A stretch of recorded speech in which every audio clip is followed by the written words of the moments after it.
Hi everyone, this is Neil Wright, consultant audiologist and director of ClearWax. Thank you for joining me in my latest video using the WAXscope. And here we have a patient who attended with bilateral, fully occluding, very mushy earwax. And the reason why their earwax is mushy is because they were using carbamide peroxide drops prior to attending.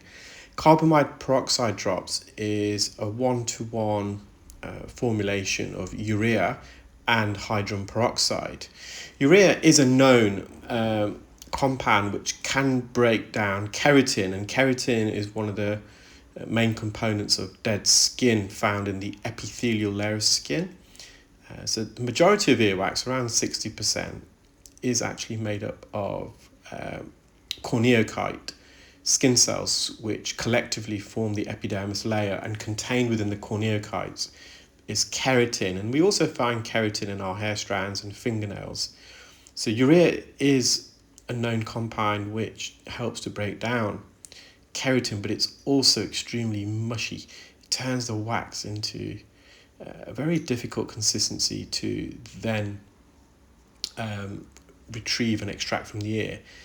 And another negative of urea, I feel, is although earwax is made up of dead skin, so it can help break down that skin plug. And it's happened in this patient's right ear. You'll see all this underlying skin that I'm peeling away. The most superficial layer of skin lining the ear canal also contains keratin, so it's also breaking down the natural skin that's still lining the ear canal, so it's a double whammy there.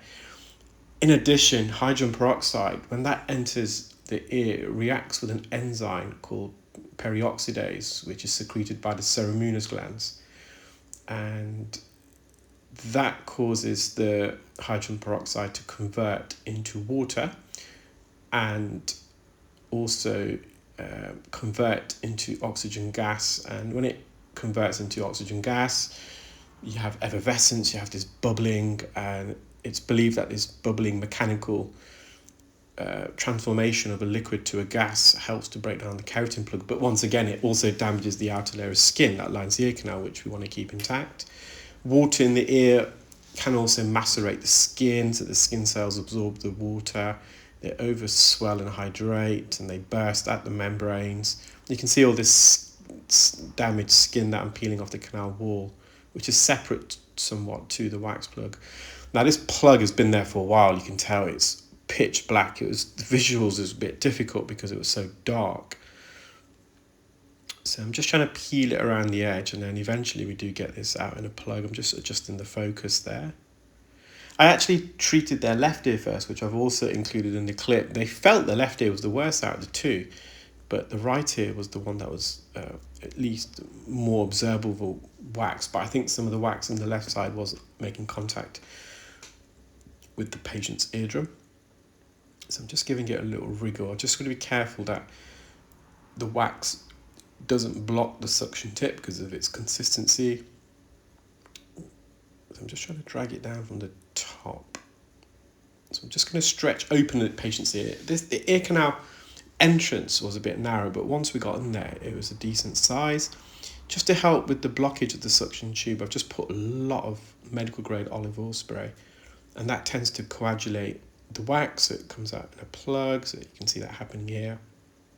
And it also somewhat counteracts the mushy consistency created by the carbamide peroxide. And there we are, I've managed to get it out in a plug. Because they've used so much drops, there's some residual staining, you can see that. We're just going to leave that, it's not relevant, it's not important. Bit of wax actually lining the canal wall is healthy for us. Wax does serve a purpose. Got a bit of a bumpy ear canal there, but otherwise everything looks healthy enough. And there's the eardrum. So this is the ear that they reported more symptoms in, but once we've removed the wax, they reported symmetrical hearing, and both ears were fine. There's just a gap at the top, so there is sound being able to enter the ear canal, but the tail end of this plug, I feel, was just touching the floor of the eardrum.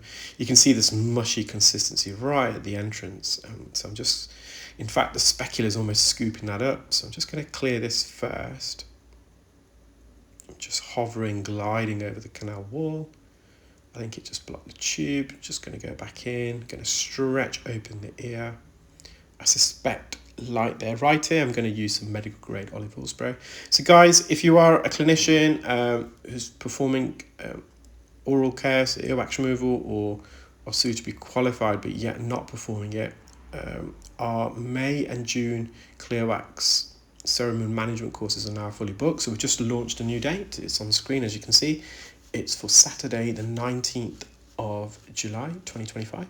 So if you are interested, please do email info@clearwax.co.uk, or you can visit our website www.clearwax.co.uk, and under the professionals tab you'll see a training page, and you'll have all the details including costs and how to book. So this I managed to retrieve in a longish plug, so I'm just trying to meander it out of the ear canal. I've got a couple of hairs, you'll see that on the anterior canal wall, but otherwise everything is fine. The hairs are not causing an issue. You can see the eardrum's a bit more vascularized, the blood vessels are somewhat more dilated there. It's well within normal range, of course, but in comparison to the right, so I think this plug was making contact with the eardrum, although it wasn't fully occluding the ear canal. Well, I hope you enjoyed that video, guys. Take care, keep well, and speak soon. Bye.